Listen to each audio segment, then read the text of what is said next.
Assalamualaikum dan salam sejahtera MG Flash 8 April bersama saya Nur Ayuni Johari. Berita utama, satu kertas siasatan telah dibuka membabitkan penyalahgunaan borang rentas negeri yang kosong tular sejak semalam telah ditandatangani Balai Polis Cukai Terengganu. Ketua Polis Daerah Kemaman, Superintendent Hanyan Ramlan berkata pihaknya mendapati berlaku pemalsuan dalam borang berkenaan pada tandatangan pegawai polis terbabit.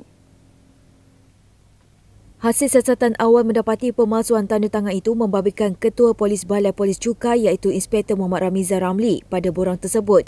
Difahamkan borang rentas negeri itu diberikan kepada seorang wanita untuk ke Kuala Lumpur bagi menghadiri temuduga pekerjaan yang dijadualkan pada 8 April. Hanyan berkata kertas siasatan itu dibuka di bawah Seksyen 468 Kanun Kesesaan kerana pemalsuan bagi maksud hendak menipu dan Seksyen 233 Akta Komunikasi dan Multimedia 1998.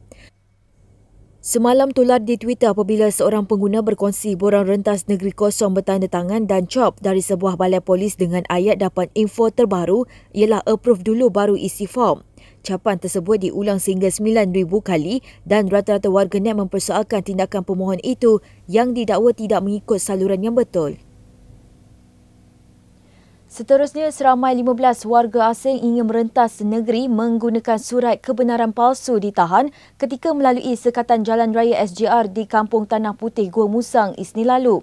Ketua Polis Daerah Gua Musang, Superintendent Sin Chun Fook berkata mereka ditahan ketika menaiki bas ekspres dari Kuala Lumpur ke Rantau Panjang. Warga asing yang ditahan sekitar jam 3 petang itu membabitkan warga negara Myanmar terdiri daripada 13 lelaki dan 2 wanita. Ketika ditahan, mereka turut didapati memiliki dokumen perjalanan tamat tempoh. Hasil siasatan awal kesemuanya ingin pulang ke negara asal mereka melalui Kelantan sebelum ke Thailand. Mereka telah dibawa ke Ibu Pejabat Polis Daerah Gua Musang untuk tindakan lanjut. Bagaimanapun bas ekspres yang turut membawa penumpang tempatan itu dibenar untuk meneruskan perjalanan ke destinasi. Kes disiasat mengikut Seksyen 6-1-C Akta Imigrasi 1959 Palang 63, Akta Pencegahan dan Pengawalan Penyakit Berjangkit 1988 dan Seksyen 420 Kanun Kesesaan.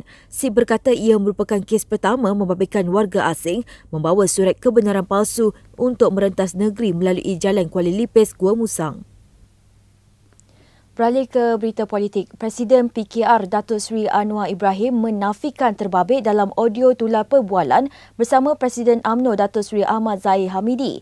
Penafian itu dibuat ketika beliau berucap dalam majlis perasmian dan pelancaran bilik gerakan utama PKR Selangor malam tadi. Ini nak gunakan kita, nak lawan politik dalam UMNO. Nak gunakan kononnya perbualan saya dengan Datuk Seri Zahid untuk politik bersatu, nak menikam pimpinan UMNO. Ini bukan kerja saya. Sebab itu saya juga akan arah pegawai saya buat laporan polis biar dia siasat siapa yang punca ini. Ya. Tapi ada suara macam saya. Ya. Saya tak peduli. Ya. Nyata ada usaha untuk memfitnah, merekayasa dengan lebih canggih. Ya.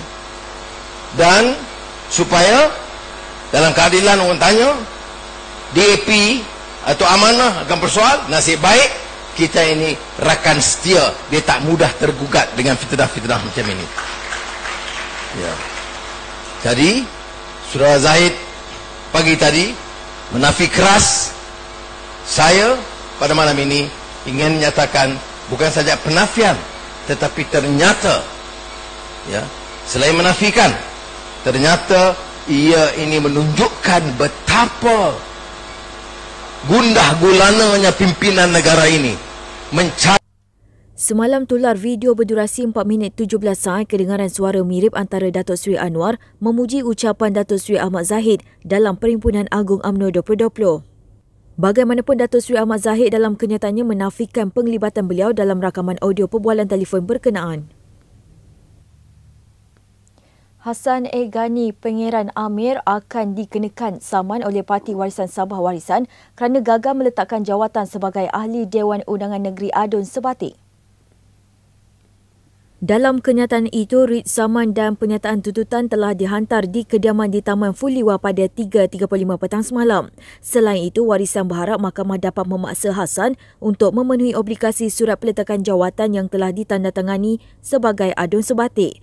Writ itu menamakan Setiausaha Agung Warisan, Dato' Loreto Padua Jr. sebagai plaintiff manakala Hassan sebagai defendant. Pada 25 Februari lalu, Hassan mengumumkan bahawa beliau keluar daripada warisan. Hassan memenangi kerusi Dewan Undangan Negeri Sebatik semasa Pilihan Raya Negeri Sabah pada September tahun lepas atas tiket warisan.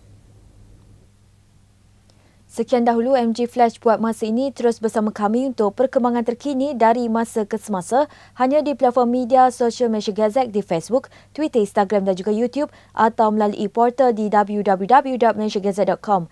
Assalamualaikum dan salam hormat.